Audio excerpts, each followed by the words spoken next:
Okay, Assalamualaikum warahmatullahi wabarakatuh. So untuk hari ni kita akan mula dengan kita punya discussion bagi chapter 5 form 4, that is wave.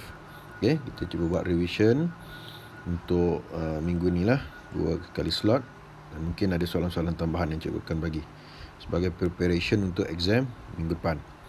Okay, kita tengok satu persatu topik by topik. So exercise yang pertama, determine the wavelength and amplitude of the graph from the graph given below.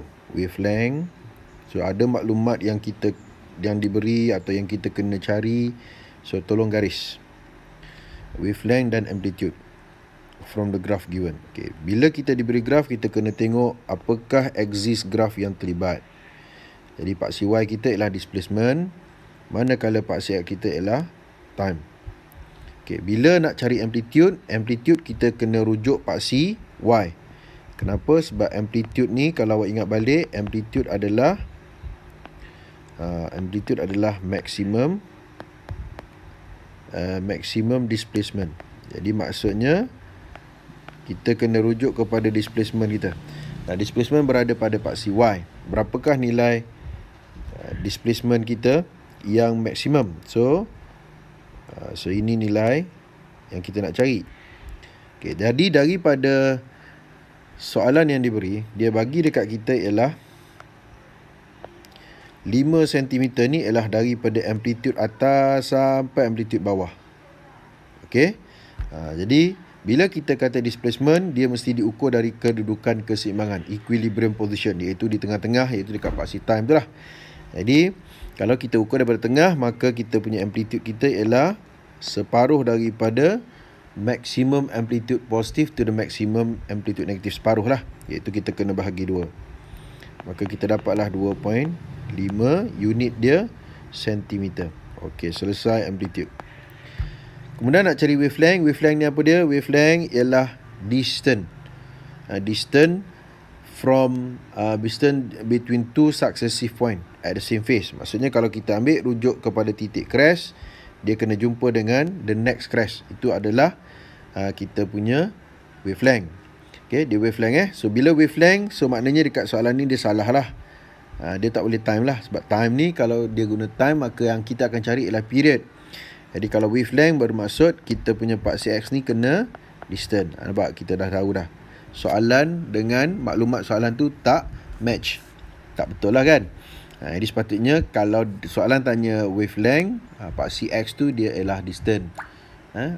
Jadi kalau soalan tanya period, maka paksi X kita tu adalah time. Tapi daripada soalan ni dia bagi satu gelombang setengah, 1.5 wave. Jadi satu gelombang setengah 1.5 lambda. Jaraknya adalah 18 cm. Jadi berapakah nilai lambda? So lambda akan jadi 18 bahagi 1.5 cm. So ini awak boleh tekan kalkulator lah. So 18 bahagi dengan 1.5.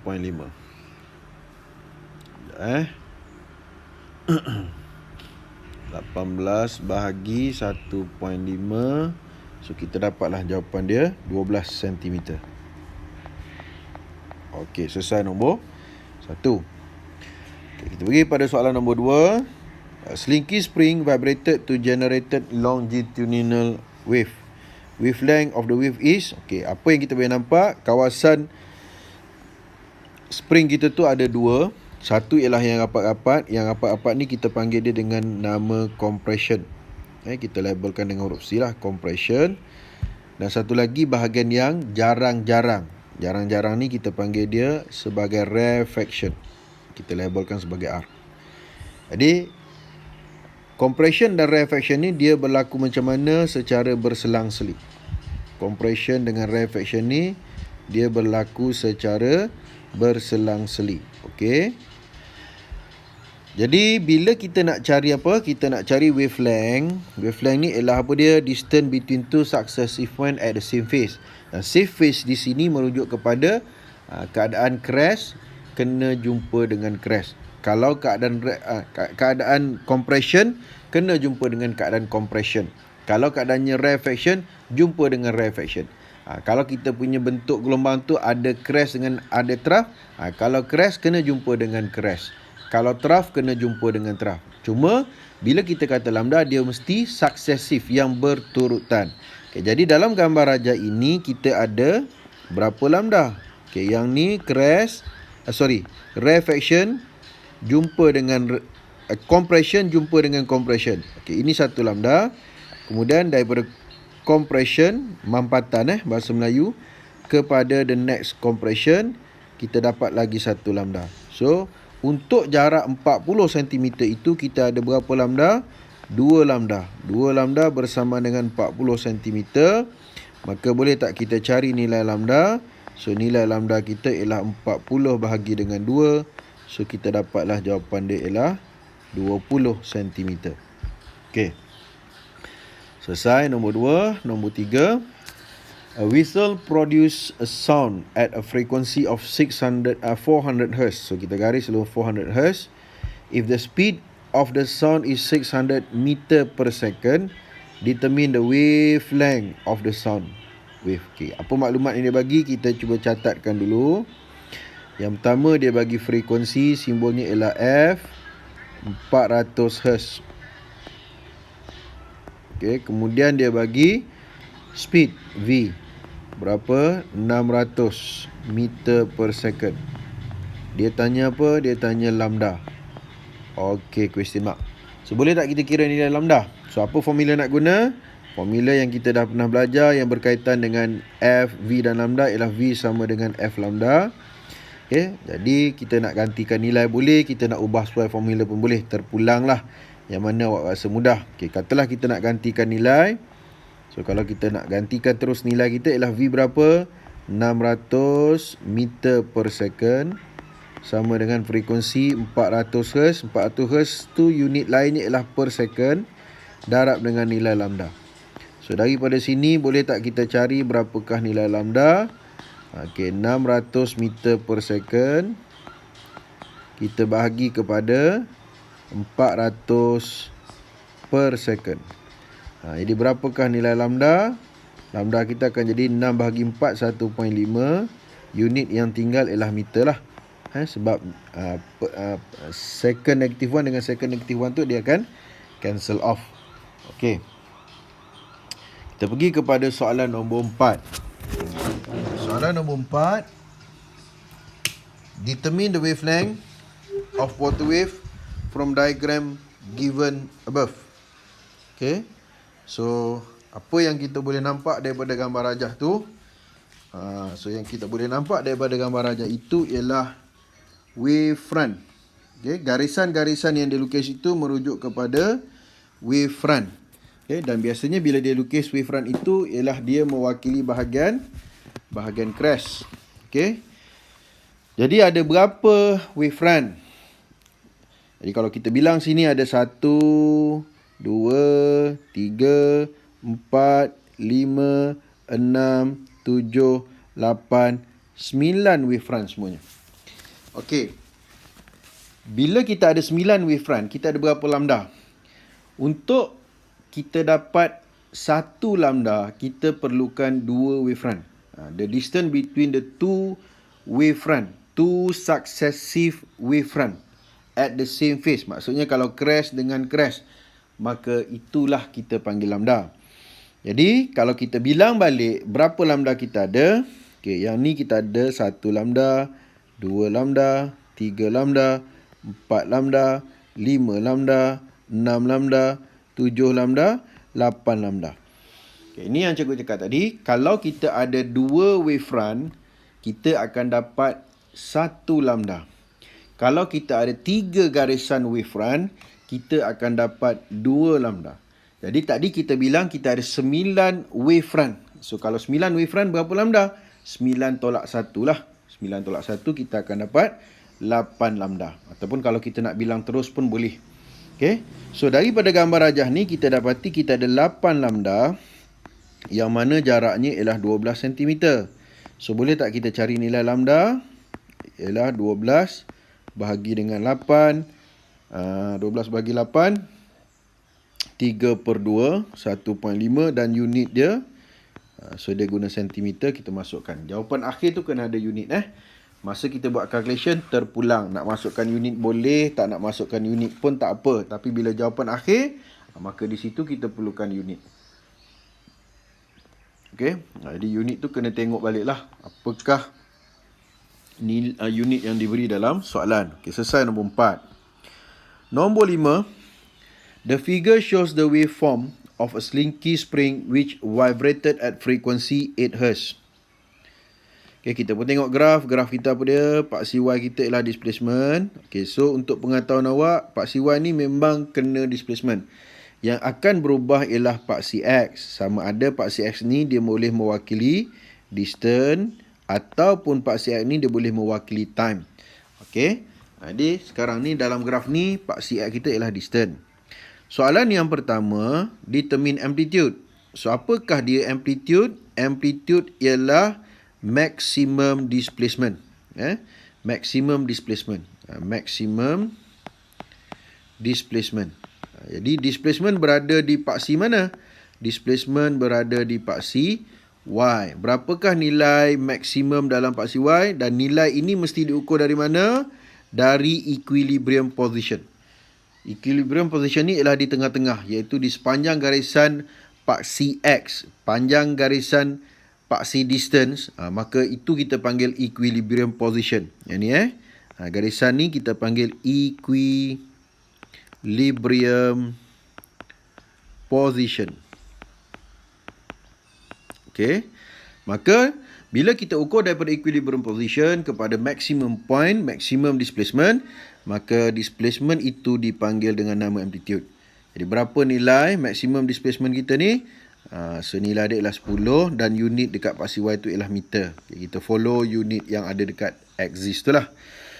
Yang kedua, dia tanya wavelength. So wavelength ni apa? Wavelength ni ialah distance. So distance duduk kat paksi mana? Duduk dekat paksi X. So maknanya kena rujuk kepada paksi X. Distance yang macam mana? Distance between two successive point at the same phase. Okay, jadi apa yang kita nampak dalam gambar rajah, kita ada 2.0 meter. 2.0 meter itu merujuk kepada berapa lambda. Okay, kalau kita start daripada titik mula, so ke sini, katalah cikgu labelkan ini A kepada B, dikira sebagai two successive point at the same phase. Maka distance ini kita panggil dia dengan nama lambda. Daripada B kepada titik ni, titik mesti tu, titik yang kita ambil tu mesti titik yang sama macam titik yang sebelumnya. Okay, mesti sama. Tu dia panggil same phase. Okay, katalah ini titik C, maka titik B dengan C tu sama. So, kalau kita ukur titik B dengan C, dia juga adalah lambda. Okay, kalau kita tengok, kita dapati, okay, kalau katalah cikgu ambil satu titik, katalah titik yang ni, titik ni kan, katalah ini titik apa ni, katalah cikgu bagi ini sebagai titik P lah. So, titik P ni nampak macam sama titik A. Tapi, adakah dia same phase? Dia tidak same phase kerana dia punya motion position dia tak sama. Jadi, bila kita kata same phase ni, ada dua benda yang kita kena tengok. Yang pertama, kita kena tengok dia punya displacement. Jadi, kalau dari segi displacement sama lah sebab semuanya duduk di garisan yang sama di atas paksi distance. Yang kedua, kita kena tengok dia punya motion position, ke mana titik tu, zarah tu, partikel tu sedang bergerak. Kalau titik A ni, dia punya vibration dia nak pergi ke atas. Tetapi pada titik P, dia punya vibration dia nak pergi ke bawah. Maka dia punya motion position tu tak sama. Vibration dia tak sama. Direction of vibration tu tak sama. Maka dia tidak dikira sebagai same phase. Yang same phase dengan A ialah B lah. Sebab dia punya displacement dia sama, dia punya motion position dia pun sama. Maka A dengan B tu dikira same phase. Begitu juga dengan titik C dikira same phase. Jadi titik P tu dikira sebagai apa? Titik P tu nampak macam sama. Sama dari segi displacement tetapi tidak sama dari segi motion position. Maka titik P itu sebenarnya dia baru half of rotation. half of full rotation. Full rotation ni ialah A kepada B. Full wave kita ialah A kepada B. Jadi titik P tu ialah half wave baru. Separuh gelombang baru. Jadi kalau kita rujuk pada gambar rajah ini, untuk kita jawab soalan B ni, kan? Apa yang kita nampak, jarak daripada A kepada C itu dia melibatkan 2 lambda. Dan 2 lambda di situ diberi kepada kita jaraknya ialah 2 meter. So, boleh tak kita cari nilai lambda? Lambda kita akan jadi 2.0 meter bahagi dengan 2. So, berapa? Kita dapat 1.0 meter. Okey. So, ini soalan B. Kemudian soalan C. Untuk soalan C, dia tanya speed of wave, iaitu V berapa. So, yang ni kena guna formula lah. V sama dengan F lambda. Berapa nilai frekuensi dia dah bagi tadi? 8 Hz. Hz ni kita tukar jadi per second lah, sebab dia bergabung dengan lambda. Dan lambdanya kita baru kira dapat 1.0 meter.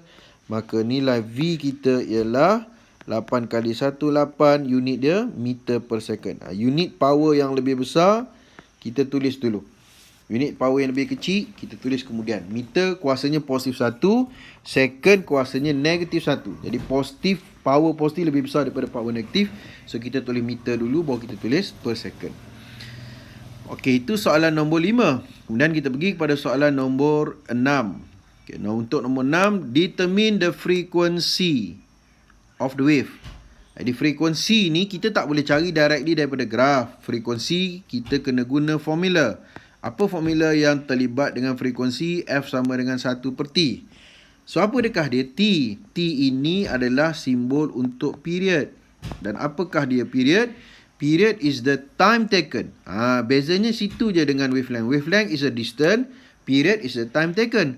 Time taken yang macam mana? Time taken dengan distance yang sama, iaitu between two successive point at the same phase. Kalau distance pun, distance between two successive point at the same phase kita panggil wavelength.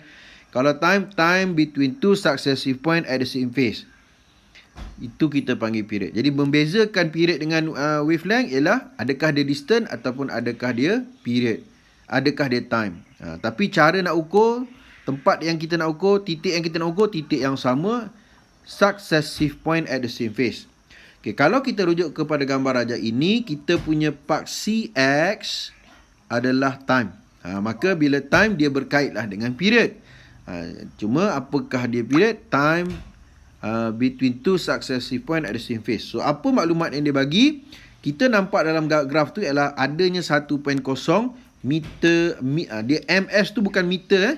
M tu ialah mili. Sebab time unit dia second. Jadi kalau ada apa-apa huruf sebelum second, dia adalah prefix, imbuhan.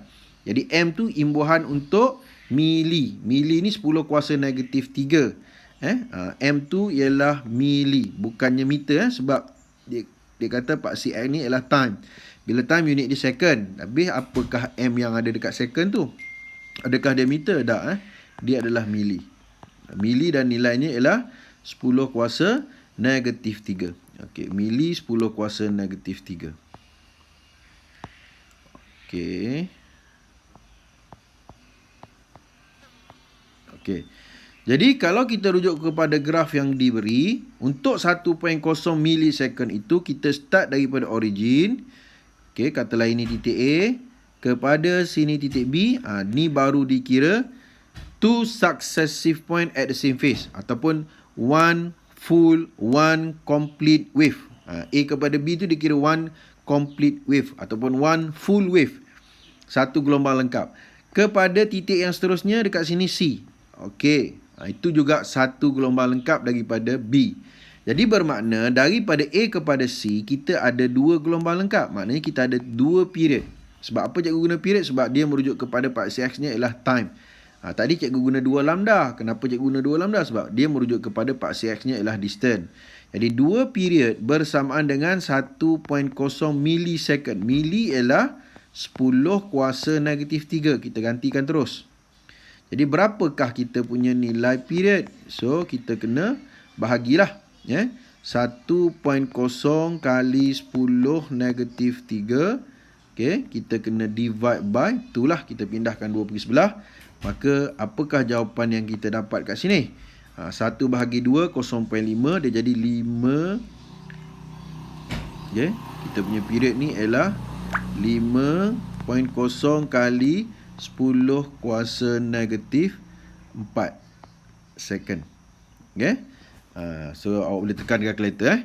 Jadi sebenarnya sepatutnya 0.5 kali 10 kuasa negatif 3. Jadi kita pindahkan 0.5 jadikan 5.0, dia 10 kuasa negatif 4. Itu period. Soalan bukan nak period, soalan nak frekuensi. Tapi nak frekuensi kena tahu dulu nilai period dia. Sebab kita tak boleh cari nilai frekuensi directly daripada graf. So untuk kita dapatkan frekuensi, kita gunalah formula 1/T. So awak masuklah dalam formula awak tu lah. Awak masukkan nilainya dalam formula tu, 1/T. Jadi 1/5.0 kali 10 kuasa negatif 4 dapat berapa? 1/5, 0.2. So jawapan sini kalau tekan kalkulator 2.0 kali 10 kuasa 3. Unit dia ialah bila frekuensi hertz lah. Frekuensi sahaja kita tak guna second tolak 1. Kalau nak guna boleh, tak ada masalah, boleh. Cuma kalau kita nak nyatakan nilai untuk frekuensi saja, biasanya kita akan guna unit dia adalah hertz. Tapi bila frekuensi tu bergabung dengan lambda contohnya, maka frekuensi tu kita akan tukar unit dia daripada hertz kepada per second, second negatif 1. Jadi awak tekan kalkulator balik, betul tak jawapan 2.0 kali 10 kuasa 3 tu? Cikgu congaknya tu. Jadi 1/5 kali 10 kuasa negatif 4. Okey. Dia awak boleh kira balik lah. 2 kali 10 kuasa positif 4. 2 kali 10 kuasa 3. Boleh tekan balik.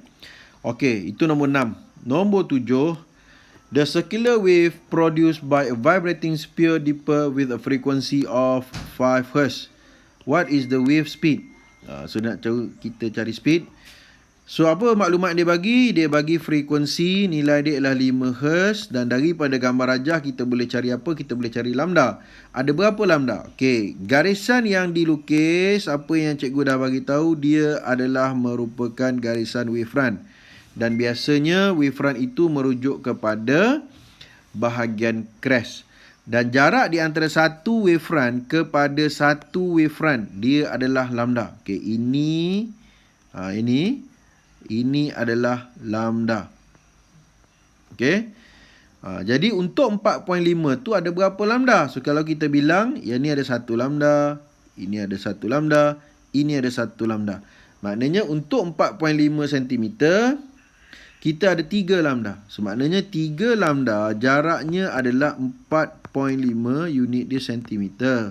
Maka berapakah nilai lambda? So lambda akan jadi 4.5 bahagi dengan 3, kita dapatlah 1.5 cm. Okey, selesai. Apakah soalan yang nak suruh kita kira? Okay, dalam soalan dia suruh kita kira speed. So boleh tak kita cari speed? So kita akan guna formula apa? Kita akan guna formula V sama dengan F darab lambda. So apa nilai F? 5 Hz. Jadi bila bergabung kita tak guna Hz, kita guna per second. Darab dengan nilai lambda 1.5 cm. Maka apa yang kita dapati nilai V kita adalah 5 darab 1.5, 7.5. Kalau silap tolong betulkanlah. Tekan kalkulator ni, cikgu congak ni. 5 kali 4, 6. 5 kali 1.5, 7.5 lah. Unit dia apa? Sentimeter per second. Okey. Selesai soalan nombor 7. Okey. Okay, kita pergi pada next. Dia kata experiment in Barton's pendulum. Okay, bila dia kata Barton's pendulum, maka dalam kepala kita dia adalah eksperimen untuk kaji tentang apa? Barton's pendulum ni adalah satu eksperimen untuk mengkaji the phenomenon of resonance. Ni kena ingat resonance. Resonance is a process, is a phenomenon occur when the force frequency is equals to the natural frequency of the system, and the system will be vibrate at the maximum amplitude because the system receive the maximum energy. Itu yang kita dah belajar lah. Boleh rujuk balik nota yang cikgu bagi itu. Okay. So ini adalah apparatus yang digunakan oleh buttons untuk mengkaji tentang kesan resonan. Maka apparatus ini kita panggil Buttons pendulum experiment. So apa yang kita boleh nampak, kita ada satu A, B, C, D, E, F. Kita ada 6 pendulum yang digantung pada panjang yang berbeza-beza. A paling pendek, F paling panjang. Kemudian kita ada satu lagi pendulum ekstra yang lebih besar, meshnya lebih besar. Okey. Di mana panjang dia adalah sama dengan panjang yang mana ni? Cuba kita gariskan panjang dia ni. Sama dengan yang mana ni? Panjang pendulum ni garis. Dia sama dengan pendulum D rupanya. Sama dengan pendulum D, panjang dia. Panjang pendulum. Okey, panjang tali itulah. Jadi dalam kes pendulum, apa yang awak kena tahu, ada satu formula yang kita boleh guna. Jadi bila saintis keluarkan satu formula untuk mengkaji tentang the factors affect the frequency, sebab resonance ni dia bergantung kepada nilai frekuensi. Jadi saintis pun keluarkan satu formula frequency of pendulum. Jadi untuk pendulum ni, dia punya period dulu. Kita tengok period sebab frekuensi bergantung kepada nilai period. Okey, so apakah formula period untuk pendulum? Period T untuk pendulum diberikan oleh formula 2 pi square root of L over G. Okey, ini formula period of pendulum. Kalau kita nak buat calculation lah. Kalau kita nak buat eksperimen dalam makmal, kita tentukan nilai period dia macam mana. Kita ayunkan kita punya pendulum, kita lepaskan, kita tekan kita punya stopwatch, kita ambil lah untuk 10 complete oscillation. Berapa the time taken for 10 complete oscillation guna stopwatch. Kemudian kita nak cari period ni untuk 1 complete oscillation je. The time taken for 1 complete oscillation, maka kita divide baliklah dengan the number of oscillation yang kita buat tadi. Kalau 10 bagi 10, kalau 5 bagi 5, kalau 20 bagi 20. Okay, itu kalau kita buat eksperimen. Jadi bila saintis kaji, bila daripada eksperimen tu dia pun derive satu formula. Okay? Jadi untuk level kita ni, kita hanya faham je formula tu. Macam mana formula tu derive, dia based on eksperimen. Okay, formula nak cari period untuk pendulum ialah T equals to 2 pi L over G. So apakah dua-dua kita tahu dah. Apakah dia pi? Pi ni yang biasa awak jumpa dalam matematik lah. Pi ni merupakan mathematic constant. Maths constant. Berapa nilai dia? Sebab kalau constant, nilai dia dah tetap. Kita boleh guna nilai dia 22/7. Kalau kita bahagi, dapatlah 3.142. Kan? So itu nilai pi. Dia dah constant lah. Maknanya dia, bila constant, dia tidak akan mempengaruhi kita punya period of oscillation. Kemudian apakah dia L? L ni simbol untuk apa? Orang putih kata L ialah length of pendulum. Jadi yang manakah L ni dalam gambar rajah ni? Inilah panjang kita punya tali. Panjang kita punya pendulum, that is length of pendulum. Jadi length of pendulum ni akan mempengaruhi kita punya T. Macam mana dia mempengaruhi? Bila mana dalam sesuatu formula, kita punya kuantiti fizik, kita punya simbol physical quantity tu berada di sebelah atas formula, mana dia melibatkan hasil darab, kita panggil dia proportional. Bila duduk sebelah bawah, kita panggil dia inversely proportional. Jadi L tu proportional. Tapi kalau G ni apa dia? G ni kita pernah jumpa dah. Dia dipanggil dengan nama gravitational acceleration. Okay. Di mana gravitational acceleration ni nilai dia dah tetap dah. Kalau untuk bumi, berapa nilai dia? Untuk bumi kita ambil 9.8 1 meter per second square. Nilai dia tetap. Maknanya nilai G tu pun adalah constant juga. Jadi nilai yang boleh kita ubah dalam eksperimen ni hanyalah nilai L sahaja. Length of pendulum boleh ubah. Jadi A, B, C, D, E, F, length dia tak sama, maka period of oscillation dia tak sama. Macam mana length mempengaruhi period? So dia proportional. Lagi panjang kita punya tali, maka dia akan ambil masa yang lagi lama untuk dia membuat satu oscillation yang lengkap. Secara logik akal boleh fikir tak? Boleh lah kan? Lagi panjang tali, lagi lambat lah dia punya oscillation. Kalau lagi pendek tali, dia punya jarak tu dekat, maka dia lebih cepat lah oscillation dia, maka dia punya period pun lagi pendek.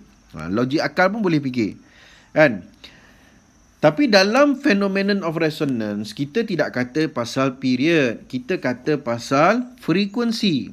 Jadi bagaimana kalau kita nak cari frekuensi of pendulum ni? Okay, frekuensi pula dia adalah inversely proportional kepada period. Daripada mana ni? Kan kita dah belajar formula frekuensi tadi, F sama dengan 1/T. Jadi kalau cikgu masukkan nilai dia, dia akan jadi 1/2 pi square root of L over G tadi kan. Dan kalau cikgu simplify, kita punya frekuensi akan jadi 1/2 pi square root of, cikgu pindahkan G naik atas, L turun bawah. Sebab dia per 2 kali. 1 per square root L over G. So bila kita bahagi 2 kali, kita terbalikkan lah. Sama lah macam kita 1/2. Dia akan jadi 2/1. Ini dia jadi G over L. Jadi maksudnya dalam pendulum ni, faktor yang mempengaruhi kita punya frequency of pendulum ada 2. Satu ialah nilai G, gravitational acceleration.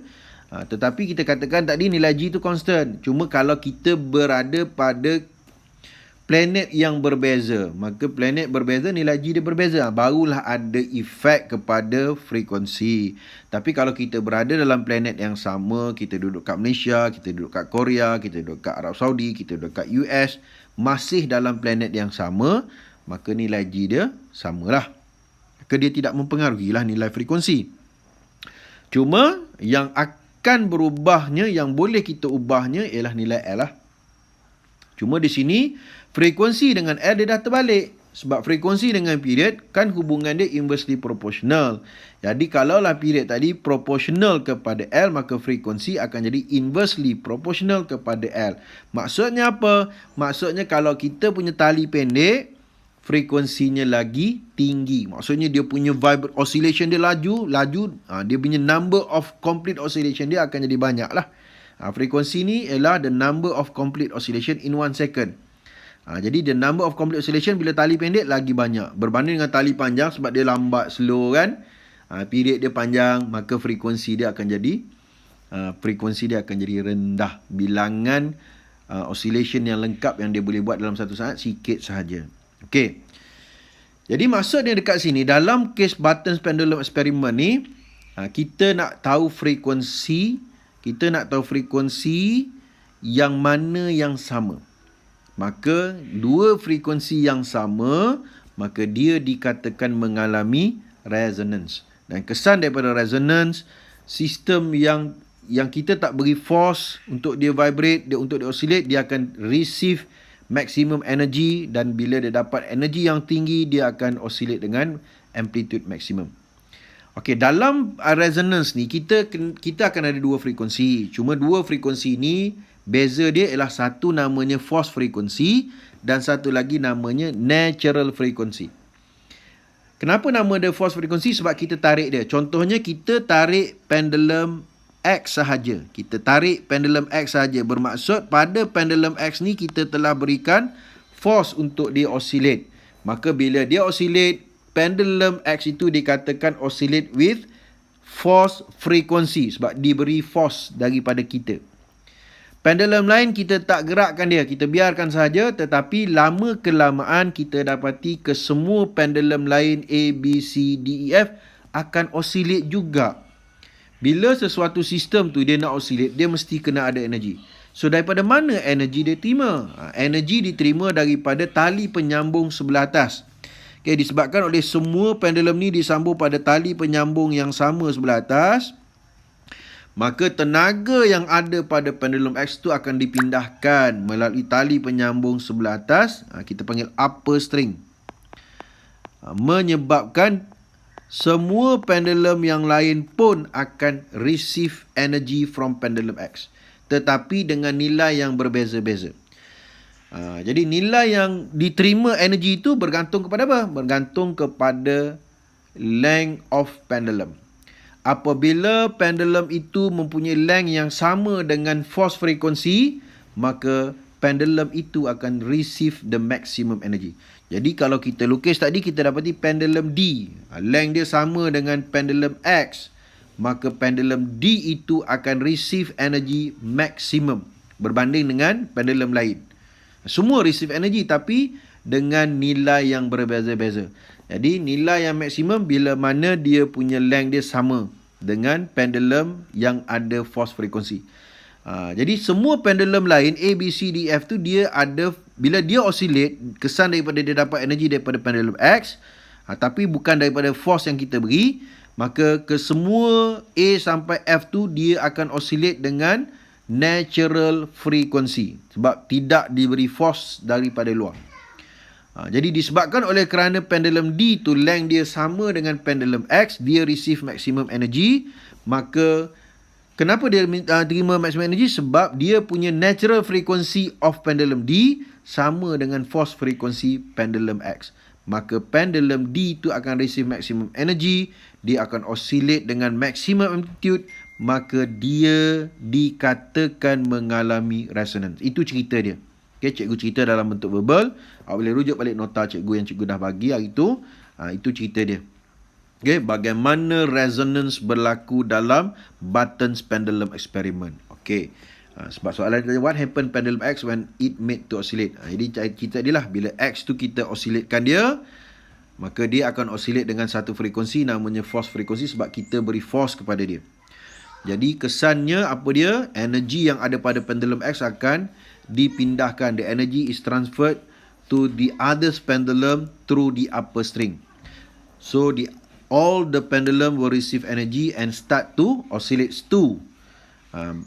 Pendulum D has the same length to the pendulum X.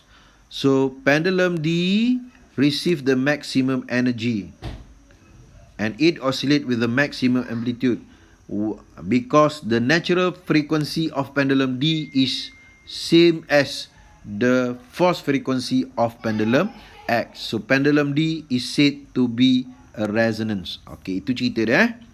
Okay, next kita pergi kepada exercise yang seterusnya, 6.12. Okay, 6 tu sebab dulu sebelum ni wave ni dia adalah chapter yang ke-6 masa tingkatan 5.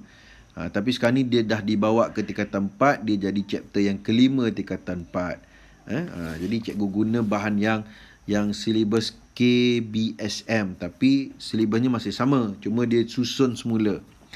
Okay, so 6 tu sebab dulu dia chapter 6, sekarang dia chapter 5. Okay, kita sambung lagi. The figure shows a simple pendulum with mass of 40.0 gram. Okay, tadi yang cikgu tak cerita ialah adakah mass of pendulum mempengaruhi the frequency of pendulum? Jadi kita tengok je lah dalam formula tu. Ada tak dalam formula frekuensi tu kita labelkan dengan huruf M? M tu mewakili mass. Ada tak? Tak ada kan? So bermaksud the mass didn't affect the frequency of the oscillation of the pendulum. Yang mempengaruhi hanya dua, L dan juga G. G itu pun kalau berubah kedudukan planet lain, barulah ada efek. Tapi kalau dudukan planet yang sama, G-nya constant. Jadi L je lah yang mempengaruhi. Okey, jadi mass tak mempengaruhi. Okay, kita pergi pada soalan yang pertama ni. The figure shows a simple pendulum with a mass of 40.0 gram and a length L of 20.0 cm. Okay. The pendulum makes 20 complete oscillation in 18.8 second. So kena ingat 18.8 tu bukan kita punya period, sebab dia melibatkan 20 complete oscillation. Relationship between period of oscillation T of the simple pendulum with its length is expressed by the formula below. Okay, ini formula yang cikgu bagi tadi lah, kan? The period of oscillation of pendulum is given by 2 pi square root of L over G. G is the gravitational acceleration and L is the length of pendulum. Okay, using the letters A, B and C from the figure, state the equilibrium position. Equilibrium position dekat mana? Equilibrium position tu berada di tengah of oscillation tu lah, ataupun of vibration. Yang ni kita panggil equilibrium position. Jadi bermaksud kita punya equilibrium position berada pada titik mana? Titik B. Okay, yang kedua, state the order of the position of pendulum bob in a complete oscillation. Okay, complete oscillation tu yang macam mana? Okay, kalau katalah cikgu nak start dekat point A pergi kepada C. Kita ambil pergi kepada C. A kepada C ini baru dikira sebagai half oscillation. Ini kita panggil half oscillation. Okay, A kepada C tu half oscillation. Dia kena patah balik pergi kepada titik asal dia semula. Daripada C pergi kepada A semula. Dia jumpa titik asal dia balik, maka baru dikira one complete oscillation. Jadi time taken for one complete oscillation kita panggil period. Distance between one complete oscillation kita panggil wavelength. Jadi dalam kes ni awak boleh mula di mana-mana titik pun, tapi mesti balik kepada titik asal yang sama. Jadi kalau nak start kat B boleh. Jadi dia kena pusing balik ke titik asal. B pergi kepada C, C kepada B, baru dikira separuh. B kena pergi kepada A kena balik kepada B, baru dikira one complete oscillation. Okay. Jadi kalau A kepada C, C balik kepada A. Kalau C pergi kepada A balik kepada C, dikira one complete oscillation. Okay. Jadi kalau nak confuse pun, kalau katalah kita start dekat B boleh. B pergi kepada C, katalah dia pergi ke kiri dulu, kan? Balik kepada B. Ini baru dikira separuh walaupun dia dah balik titik asal, tapi dia belum lagi one complete oscillation sebab dia baru pergi sebelah kiri je. Dia kena pergi mana pula? B pergi kepada A dan A balik semula kepada B. Yang ni baru dikira one complete oscillation. Dia kena pergi ke kiri, patah balik, pergi ke kanan, patah balik, baru dikira sebagai one complete oscillation. Okey, selesai soalan A. Soalan B, calculate period of oscillation of pendulum. Tadi dia dah bagi kat kita 20 complete oscillation, ambil masa 18.8 second. Okey, kita pun tulis 20 complete oscillation. Bermaksud akan ada 20 period. Period simbolnya T. Ambil masa 18.80 second. So boleh tak kita kira dia punya period? 20 complete oscillation, the time taken kita panggil period. 20 complete oscillation, time taken dia ialah 20 period. Okay, 20 complete oscillation, dia punya distance dia kita panggil 20 wavelength. Contoh complete oscillation tu mewakili successive point at the same phase lah. Okay, 20 period 18.8 second. So berapa period? So 18.80 kena bahagi dengan 20. Okay, yang ni kita tekan kalkulator. Sekejap. Okay, 18.8 bahagi dengan 20. Okay, cikgu dapat sini 0.94. Unit dia adalah second lah. So awak kira balik nanti. Kalau silap tolong betulkan. Calculate the frequency of of oscillation of the pendulum. Frekuensi pula. Frekuensi kena guna formula. Formula apa? F equals to 1/T. So kita masuk je lah nilai yang kita dah kira. 0.94 second. So kita dapat berapa? 1 bahagi 0.94. Kita dapat sini 1 point panjang ni. So kalau panjang nak ambil berapa decimal place? So ambil lah 3 decimal place. Itu yang terbaik. Dalam SPM boleh beri 2 hingga 4 decimal place kiranya decimal place tu panjang. Tapi yang the bestnya bila 2 hingga 4, bestnya ambil tengah-tengah lah. 3 paling baik. Dia sepatutnya 1.0638. Kita bunda 1.064. Unit dia apa? Unit dia akan jadi per second.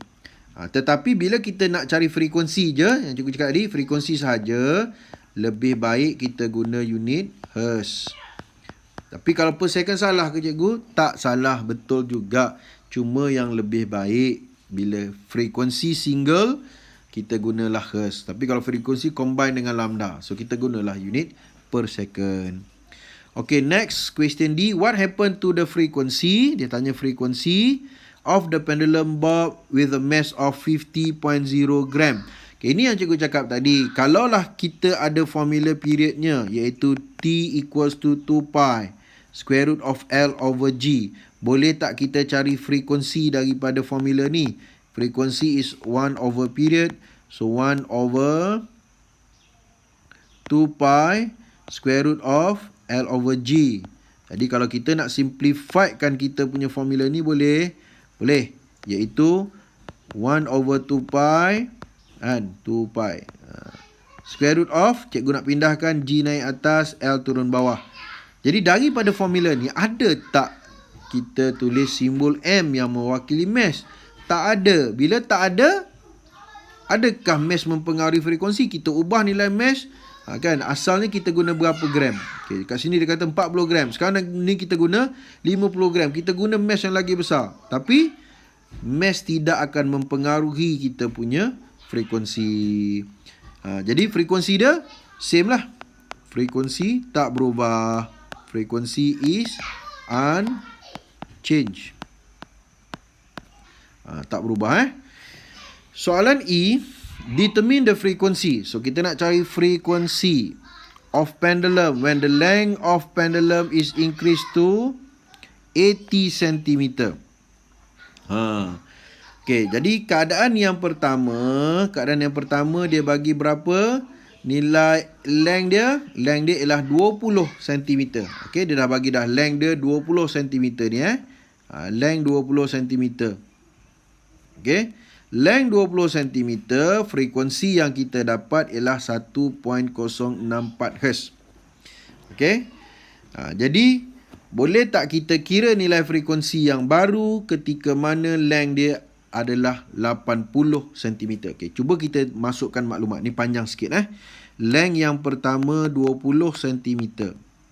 Okay, di mana bila kita kira nilai frekuensinya kita dapat 1.064 Hz. So, formula frekuensi. Okay, sekarang ni dia tanya kalau lengthnya jadi 80 cm, berapakah nilai frekuensinya? Adakah kita boleh buat perkadaran matematik biasa? Okey, kita ada formula, kita rujuk kepada formula kita dulu. Formula frekuensi kita ialah 1/2 pi punca kuasa L over G. Okey, ini formula kita. Bukan L over G, G over L. Terbalik Itu formula period. G over L. Okey, itu formula frekuensi yang kita derive tadilah. Okey. So, daripada formula ni, kita nak cari nilai frekuensi yang baru ketika lengthnya adalah 80 cm. Okey. Jadi, apa yang cikgu cakap tadi? 2 adalah satu nombor. Nombor dia tak akan berubah dah. Pi adalah satu constant, tak berubah dah. Dan nilai G pun constant juga sebab kita buat pada planet yang sama, cuma kita ubah length. Maka, kita punya 2 constant, pi constant, G constant. Okey, maknanya kalau kita nak tulis sini, kan? Okey, 2 pi. Okey, katalah cikgu square root semua dulu. Okey, cikgu square rootkan semua, cikgu squarekan semua sekali, maka dia akan jadi F square sama dengan 1/4 pi square darab dengan G. Okey, dia tak adalah. Darab dengan G over L. Faham ke tak ni? Okay, sekarang ni cikgu nak hilangkan square root yang ada dekat G over L tu. Cikgu square root sebelah kiri, cikgu square sebelah kiri, cikgu square belah kanan. Jadi bila F square, dia jadi F square lah. Dan 1/2 pi square root G over L tu cikgu guna square semua sekali. Dia akan jadi apa? 1/2 kuasa 2 jadi 4. Pi kuasa 2 jadi pi square. Jadi, square root yang ada dekat G over L tu, dia akan jadi square root G over L square. Jadi, hilanglah square root. Kan? Jadi, tinggallah yang tu. Jadi, kalau cikgu susun balik dalam formula ni, dia akan jadi, kita nak susun G, yang ada G, yang ada pi, yang ada nombor tu, kita susun sebelah supaya kita nak katakan dia tu adalah constant kan. Jadi, kalau cikgu ubah ni, dia akan jadi G over 4 pi square equals to F square darab dengan L. Cikgu pindahkan L tu pergi sebelah F square. Jadi bila cikgu pindahkan L pergi sebelah kiri, kan, dia akan jadi apa? Dia akan jadi bahagi, bila pindah ke sebelah jadi darab. Okey, G constant, 4 nombor memang tak ubah, constant. Pi square pun constant. Maka bila G over 4 pi square tu constant, dengan secara tak langsung F square darab dengan L tu pun dia akan jadi constant lah kat sini. Dia akan jadi constant lah sebab F square darab dengan L dia sama dengan G over 4 pi square. Maka bila kita katakan yang G over 4 pi square tu adalah constant, maknanya yang F square darab dengan L tu pun adalah constant juga sebab dia sama dengan G over 4 pi square. Okay. Jadi daripada situ bolehlah kita kira nilai length yang baru ketika mana frekuensi yang baru ketika mana length dia adalah 80 cm. Okey, cikgu pindahkan buat dekat slide yang baru Add page. Okey. So kita dapat tadi 4 pi square. Sekejap. Okey, G bahagi 4 pi square. G bahagi 4 pi square akan sama dengan F square darab dengan L. Okay. Kita tengok balik, betul tak? Okey, F square darab dengan L. Okey, G constant, pi pun constant. Jadi bila nilai constant bahagi dengan nilai constant, dia akan jadi constant jugalah. Maknanya semua formula ni adalah constant. Jadi sebelah kiri dan sebelah kanan tu constant. Maknanya F square darab L tu pun adalah constant. Jadi kalau kita ada dua situasi ni, F1 square darab dengan L1, constant makna nilai dia tak berubah. Akan sama juga dengan F2 darab dengan L2. Jadi mula-mula frekuensi kita berapa tadi? Kita kira 1.064. So kita masuk kat dalam ni. 1.064 square. Ketika itu length dia berapa? Ketika itu length dia ialah 20 cm. 20 sama dengan frekuensi yang baru. Square kita tak tahu, kita nak kira. Dan ketika ini length dia ialah 80 cm. Jadi kita cari dulu berapakah frekuensi square ni dulu, yang baru ni. Okay, yang ni kena tekan kalkulator. 1.064 dia ada square kan, darab 20. Okey, bahagi dengan 80. Okey, senang je lagi ni kan, sebab 1.064 square 20 bahagi dengan 80 dapat 4 lah kat sini. So kita tekan kalkulator. Tapi kena hati-hatilah sebab ada square tu. Jangan dah 1.064 bahagi 4. Tu salah tu. Kena square dulu. 1.064 darab 1.064. Kena squarekan dulu. Maka awak dapatlah kat sini 1.132 096. Kita ambil dulu. Final answer nanti kita tengok berapa decimal place kita nak ambil. Bahagi dengan 4. Okey, kita pun bahagi dengan 4. So, jawapan kita ialah 0.283024. Ada 246 decimal place. Maka kita ambil berapa? Kita ambil 3 je lah. Pada jawapan akhir kita ambil 3. 283. Okey, ini F square. F square lagi F square 0.283. Oh, ni belum jawapan lagi. 024. Okey. Kita nak cari apa? Kita nak cari F sahaja. Maknanya kita kena square root kan semua ni. 0.283 024. Ni baru jawapan akhir. Yang jawapan akhir tu baru kita ambil 3 decimal place. Okey, kita kena ambil dia punya square root. 0.283024. Okey, kita pun square root. Kita dapatlah jawapan ke sini. Sini kita ambil 3 titik pula. Oh, memang dia 3 decimal place. Dan elok. 532. Unit apa? Frekuensi ialah hertz. Itu cerita dia. Jadi maknanya kalau kita cuba buat balik. Kalau katalah kita buat perkadaran matematik. 20 cm 1.604. Kalau 80 cm maknanya 80 cm ialah 4 kali gada daripada 20 cm. So kita darab 4. Betul tak? 1.064 kita darab 4. Dapat apa? 4.256. Jadi sedangkan kalau kita ikut formula yang terlibat dengan pendulum, sebenarnya salah kita buat perkadaran matematik. So ini kena hati-hati. Bila ada formula, kena guna formula yang berkenaan. Tak boleh simply kita pakai matematik je lah. Tak boleh. Dia memang matematik tapi sebab dia ada formula, kena follow formula dia. Sebenarnya 0.532 Hz. Okey.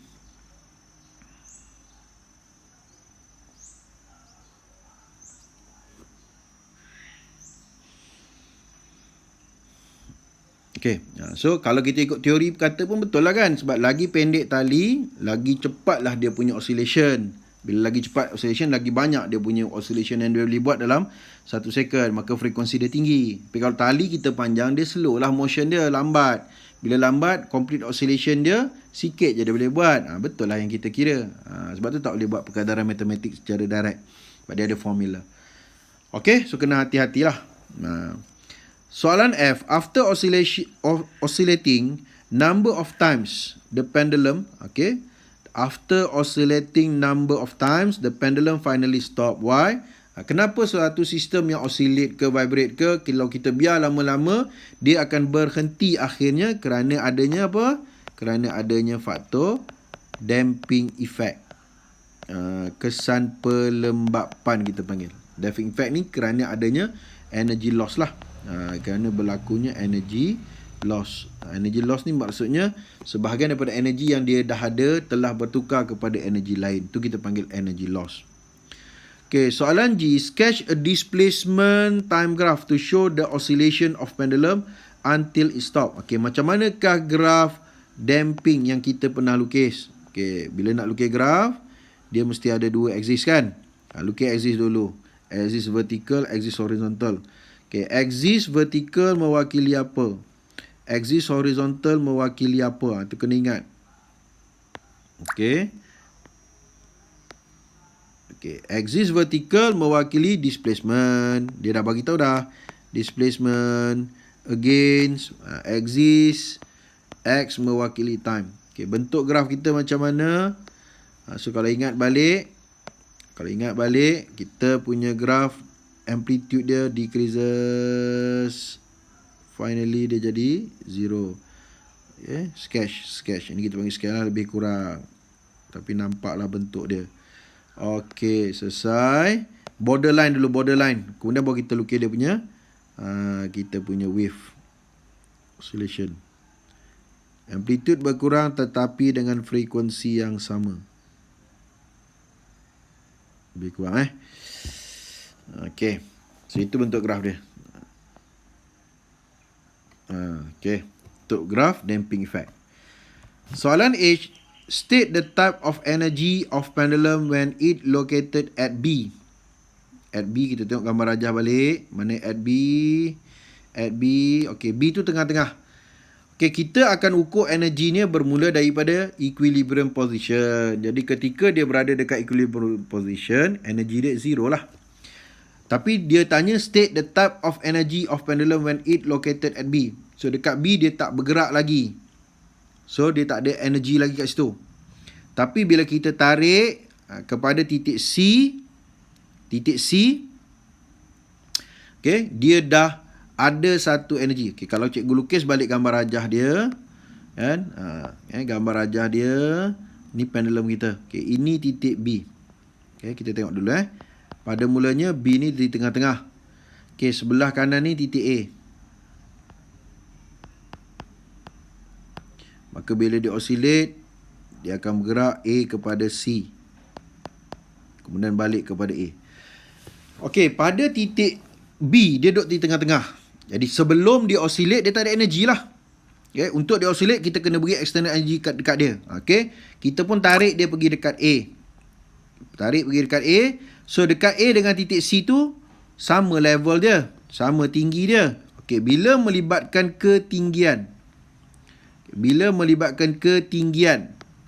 Ada height. Ada height kat situ. Ni ni height dia. Ada ketinggian daripada equilibrium position. Maka kita punya sistem ni, pendulum kita ni sudah ada satu energi. Nama dia gravitational potential energy. Dan ketika dia berada dekat titik A dan ketika dia berada dekat titik C, dua-dua titik ni adalah titik maximum point. Maximum height.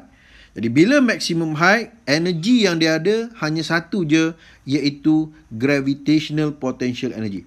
Jadi dekat titik A, dia hanya ada satu energi, nama dia gravitational potential energy. Begitu juga dengan titik C, dia juga ada gravitational potential energy. Jadi titik C ni dia ada gravitational potential energy. Okey. So, kalau kita tarik dekat A, so dia dah ada gravitational potential energy. Okey, maka bila kita lepaskan, dia akan oscillate, dia bergerak. So, tenaga yang dia ada tu mula bertukar. Kepada apa? Bila bergerak, dia bertukar kepada kinetic energy. Jadi, sepanjang dia bergerak daripada A ke B, energi tu berubah. Daripada apa? Daripada gravitational potential energy berubah kepada kinetic energy. Jadi, dia punya height makin berkurang. Maka dia punya gravitational potential energy pun berkurang, tetapi makin ke bawah makin laju, maka kinetic energy dia increase. Tetapi dari segi jumlah energinya, jumlah gravitational potential energy tambah dengan kinetic energy, jumlahnya tetap sama dengan gravitational potential energy ketika dia berada dekat titik A. Jumlah energi tetap sama walaupun dia berada di mana-mana, cuma bentuk energi akan berubah. Okay, itu bila dia bergerak daripada A kepada B. Bila dia bergerak daripada B ke C pun sama, dia naik. Bila dia naik, dia punya ketinggian makin bertambah balik. So, gravitational potential energy dia bertambah daripada B kepada C. Tetapi bila dia naik, dia makin slow. Dia punya speed dia berkurang. Kinetic energy dia berkurang. Itu masa dia naik kepada C. Okay. Tapi total energy dia pada B kepada C tetap sama. Iaitu kita tambah gravitational potential energy dengan kinetic energy, total dia tetap sama. Di mana-mana pun. Cuma bentuk dia berubah. Dan ada energi yang tinggi, ada energi yang rendah. Jadi kalau A kepada B, gravitational potential energy dia berkurang. Masa dia turun, kinetic energy dia bertambah. Masa dia nak naik, kinetic energy dia berkurang sebab dia makin slow. Tapi gravitational potential energy dia pula makin bertambah. Jadi antara B dengan C, dia ada dua energi. Apa energi dia yang terlibat? Ada gravitational potential energy dan juga adanya kinetic energy. Okey, balik kepada titik B. Jadi titik B ni yang cikgu cakap tadi lah, sebelum dia mula oscillate, dia tak ada energi. Sebab tu dia tak bergerak. Jadi bila kita dah tarik dekat A, kita lepas dia bergerak. Jadi dekat A dia ada gravitational potential energy yang maksimum. So bila kita lepaskan, dia bergerak makin lama, makin laju. Dan ketika dia sampai dekat titik B, dia punya height tu kosong. Sebab kita ukur height tu bermula daripada garisan B, equilibrium position. Jadi dia dah habis dah dia punya gravitational potential energy. Kemana energi dia pergi? Dia ditukar sepenuhnya kepada kinetic energy pula. Maksudnya dekat titik B, energi yang dia ada hanya satu je, iaitu dia hanya ada kinetic energy saja. Jadi kinetic energinya maksimum dekat B, tetapi gravitational potential energinya adalah zero dekat B. Berbeza dengan titik A dengan titik C.